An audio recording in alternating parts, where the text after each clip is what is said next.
Alright guys, so we're going to get started on our Mazooks theme, which is kind of like a book theme. We're going to have a nice showcase area with some authors and some book information and so on. So what we're going to do first is set up our starter pack, just like with every other project. So we have our original BS4 starter here, and I'm just going to grab these files, the source folder, along with the gulp file and the package.json.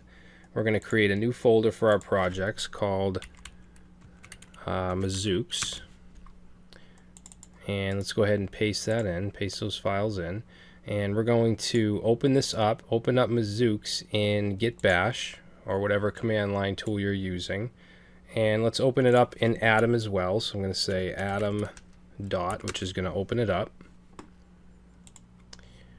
Okay, so let's edit the package.json file and just change the name here to Mazooks.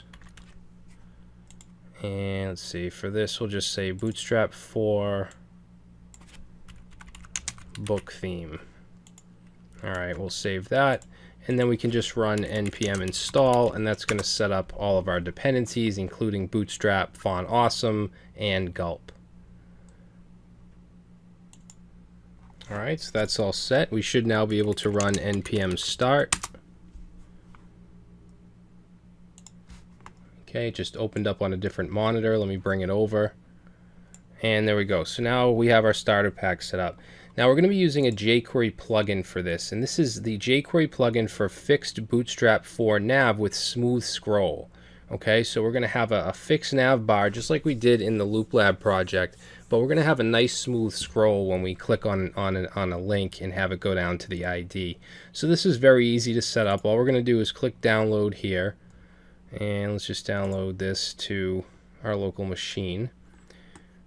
And if we open this up, all we need is this navbar fix.js file. So what we'll do is bring that to our project folder, which is Mazooks source, and we're going to put it in the JS folder.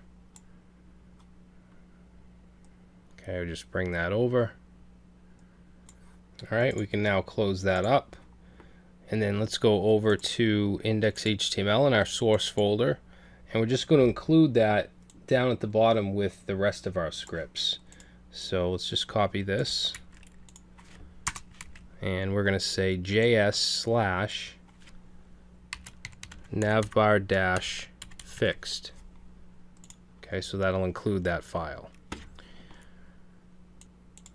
Now, just like with most of these projects, we're going to start off with the navbar. So let's see if we can do this quick. So we have a nav tag with the class of navbar, also the class of navbar toggleable -md. We're going to make this a navbar light, and we're also going to give it a class of fixed top. And then I'm going to make this, whoops, should be fixed top. And I'm also going to make this a thick nav bar. So I want to give it a padding. I'm going to do py-4, so padding on the top and bottom. Okay, so that's our initial nav tag. Now inside here we're going to have our container. And then in there we're going to have our button. And this is going to have a class of navbar toggler. Let's also put it to the right, so we'll say navbar toggler right. Okay, inside the button we're going to put a span, and inside the span we're going to put a class of navbar toggler icon. Alright, so underneath the button, which ends right here, we're going to put our brand.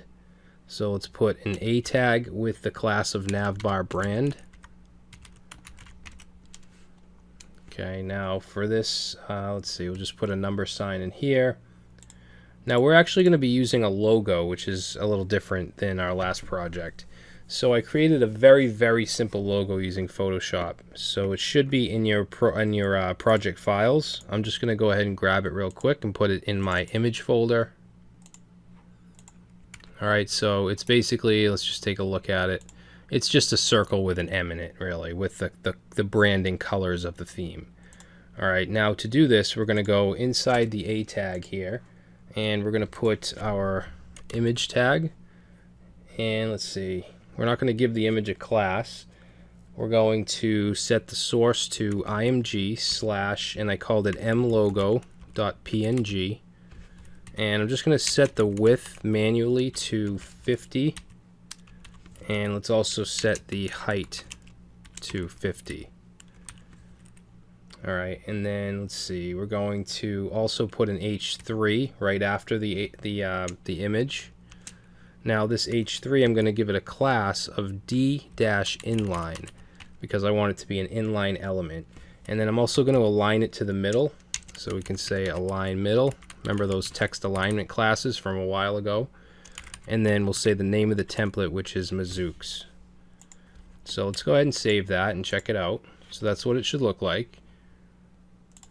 Now let's go ahead and add the rest of the navbar. So we're going to go under the brand link, which ends right here, and we're going to put our div with the class of collapse.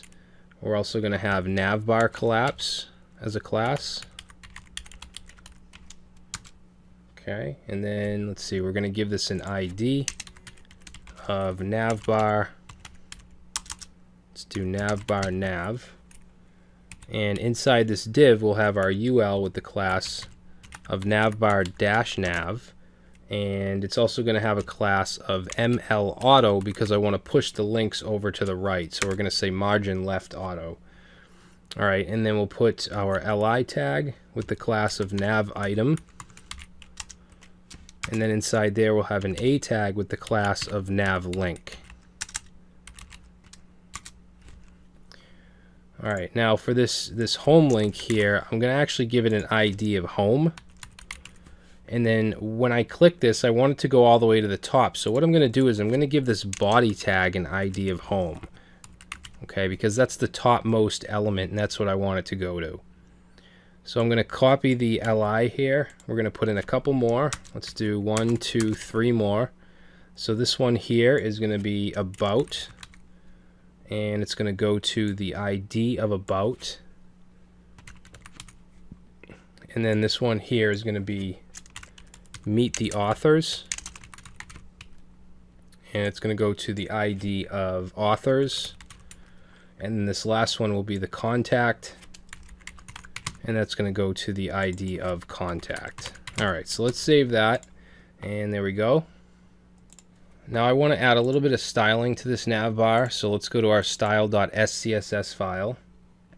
And first of all, I want to move, since this is fixed and it's so big, we want to move the body down. So we're going to put a body,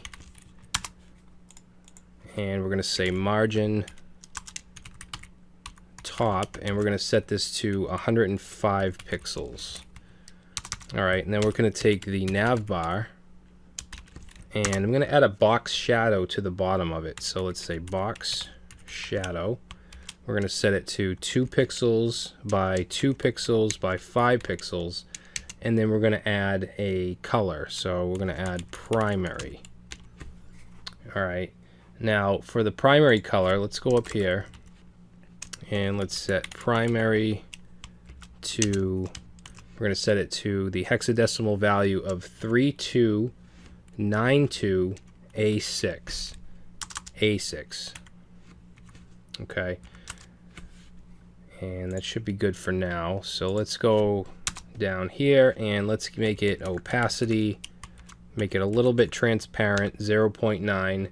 We're going to give it a background of white.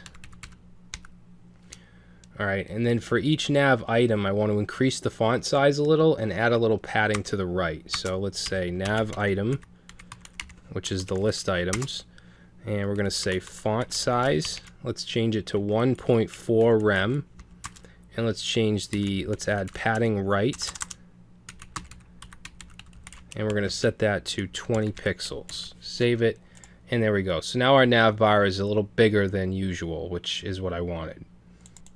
So we're going to stop here, and in the next video we're going to start to work on the big showcase section, and we're also going to be changing the primary color. We're going to change, usually the primary is a darker blue. We're going to edit the bootstrap variables SCSS file, and we're going to change the primary color to this greenish color.